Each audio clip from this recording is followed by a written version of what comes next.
Today I'm back on 14th Street, and it's a little bit on the noisy side. But today we will walk along 14th Street from 3rd Avenue to 4th Avenue and learn about the buildings that once stood here many years ago. The first building that we see is the New York University dorm that was built in 2001. Prior to the dorm being built, this site was the location of the New York Palladium.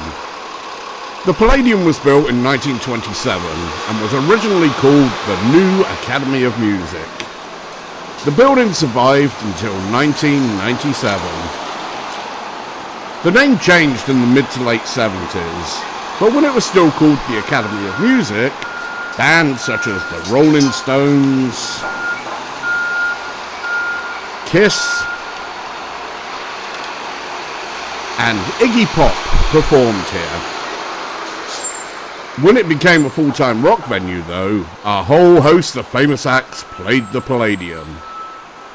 If you are an old-time lover of rock music, you may already have seen an image from inside of the Palladium.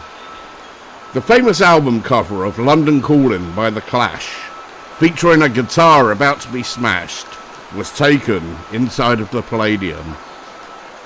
One of the first shows on MTV, called Club MTV, with downtown Judy Brown, was also filmed each week inside of the Palladium. In fact, the list of acts to play this venue are far too many to name. So why don't I try and slot in as many images as I can in the next minute or so to show you some of the many famous acts who played here. And in fact, I will try and find images that were taken of the artists actually performing at the Palladium itself. Just remember, this is only a partial list. I couldn't even find images of David Bowie and Lou Reed playing inside of the Palladium.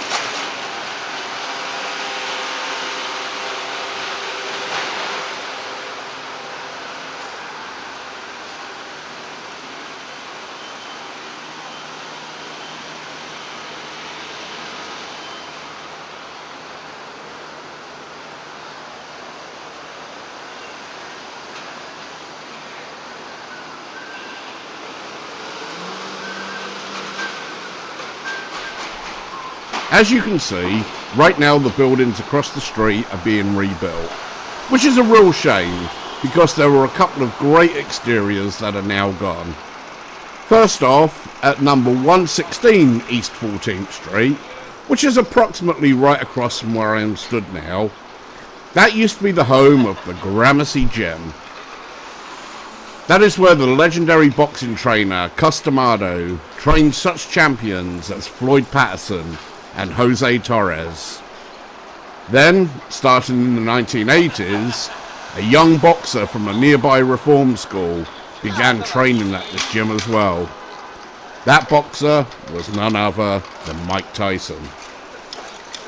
There was a street sign right outside of the gym called Customado Way.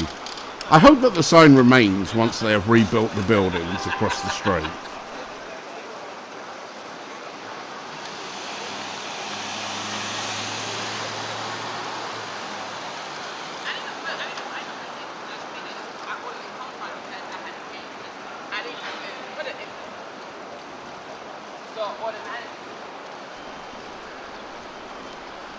At 110 East 14th Street, just a few doors down from the Gramercy Gym, once stood Luckel's German restaurant.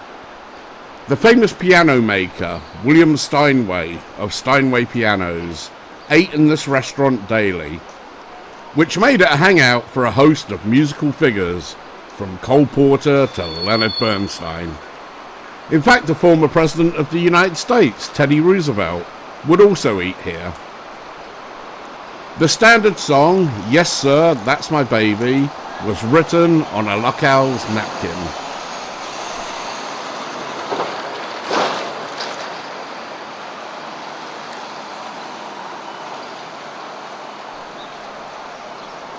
On the corner of Irving Street right here once stood the original Academy of Music. This is where the elite of New York society would hang out.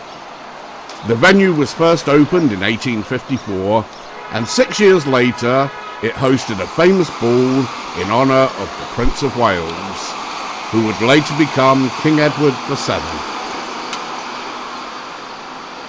Abraham Lincoln attended Verdi's masked ball here in 1861.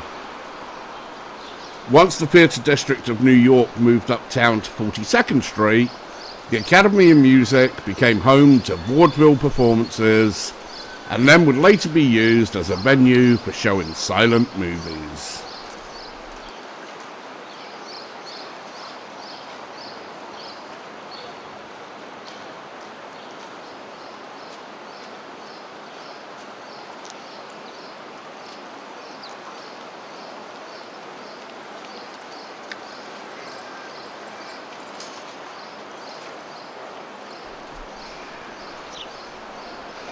As we look back across the street, most everything is gone now. In the building that would have been number 106 East 14th Street, once stood Huber's Dime Museum. This was a theatre district venue for sideshow performers, from bearded ladies to human pincushions. The Dime Museum has always been a big form of entertainment for the working classes. In 1891, a 17-year-old Harry Houdini began performing his initial tricks here. It is said that the museum barker himself taught Houdini some of his basic tricks.